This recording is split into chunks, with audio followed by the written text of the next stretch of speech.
Hey all, here are OS Reviews. Today we're taking a closer look at the Stoga MK11. This is an RGB backlit mechanical keyboard that sells for around $60, and what makes it kind of interesting is the keycaps that it includes by default reminds me a lot of a retro-style typewriter, which is pretty neat. It has a aluminum chassis, and more importantly has these two interesting knobs on the top that you can use to adjust the brightness of the backlight, go through some different lighting modes, and the other side of the dial also can adjust the volume. Mechanical keyboards, compared to conventional ones, just have a more tactile sensation when pressing down, and they allow you to exert less pressure when you are typing because the switches kind of do the action for you. So this is something that's going to be great if you're doing a lot of typing, good for coding, good for typing and those purposes, as well as for gaming. Now the packaging contents are pretty scarce. We have just the keyboard itself and a quick user manual, and that is pretty much it.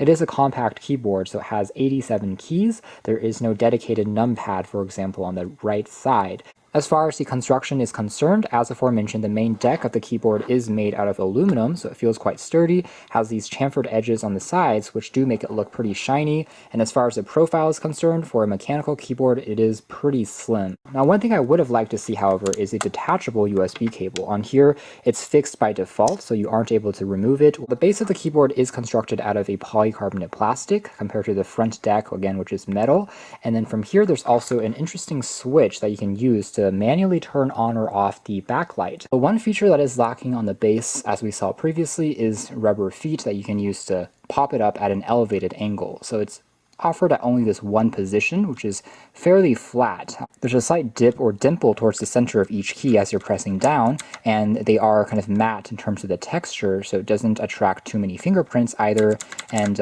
makes it pretty easy to still tap down on. Removing the keycap here, you can see the blue switch underneath.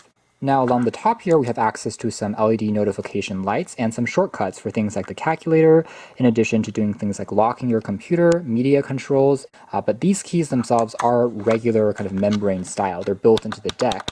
And plugging in the keyboard, it takes a moment here to initialize, and here's the default kind of lighting pattern, just adds this rainbow effect. And again, the chrome keycaps reflect the light and just make it look pretty dazzling. The consistency of the light coming through on the top of the keycaps is also fairly even, as you can see there, making it quite visible if you are typing or working in the dark and don't want to disturb others around you. And you can see that even the symbol keys on the top for the media controls are also RGB backlit and look pretty nice.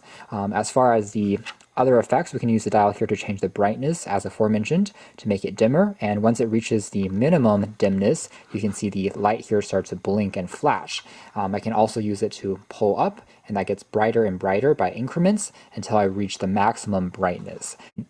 Tap once, as you can see there, that will change the effect. The first one here is just a memory. Better for a showcase, I think, than something really practical, because if you're in the dark, it's kind of hard to see, but it is a possibility that you have. Tapping again, we can change into kind of a ripple effect, so it just splinters outwards in terms of colors when you tap on it.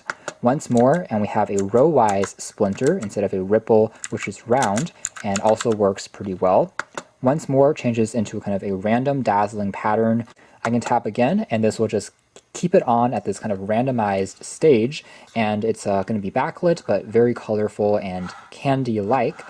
Especially at the side here, if we look closely, the chrome, which is reflecting the colors, just make it look super dazzling and almost like a kaleidoscope at every single keycap. Once more, we actually change to a shifting downwards color in terms of all the hues, just very gently bouncing off one another. If we kind of zoom all the way in and kind of look at the chrome caps again, still is very dazzling and pretty, quite mesmerizing. Once more, and we actually go into kind of another ripple pattern, to sine wave, that is forming this shape, as you can see there, that is just rippling back and forwards. And then tapping again, it does this interesting shuffle towards a center ball, splinters apart, comes again into another ball, and then ripples outwards. This is a pattern that I haven't seen before on any other mechanical keyboard, so it seems like there's a fair bit of extra modes and patterns that are more than just the typical ones we've seen from other budget mechanical keyboards. And then once again into a vertical and horizontal back and forth oscillation, as you can see. Once again, here takes you to a static color, so this one here is just a red hue or a pinkish, and I can also kind of dim it, make it brighter, Tap on it again to change into a rainbow color, oscillating from the center point of the keyboard. And tapping again takes us into kind of a gently rippling effect starting from the left to the right. Once more, just changes the color that you're seeing to be a slightly cooler shade, and then once more into a rainbow pattern, and then once again takes us into a very gentle fade between colors. So if we kind of leave it here for a while, it will just go through all the colors of the rainbow every few seconds. Once more for a very gentle strobe, which you can see it can breathe in and out in terms of the lighting, and tapping on it again just keeps it at a static color, just like what we saw from before.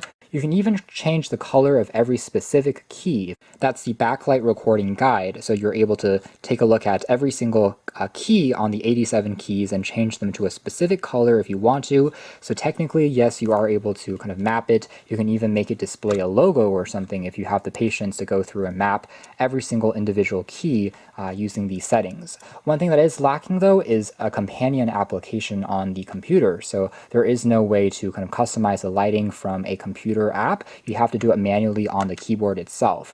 Doing a quick typing demo here so you can hear the sound of the switches.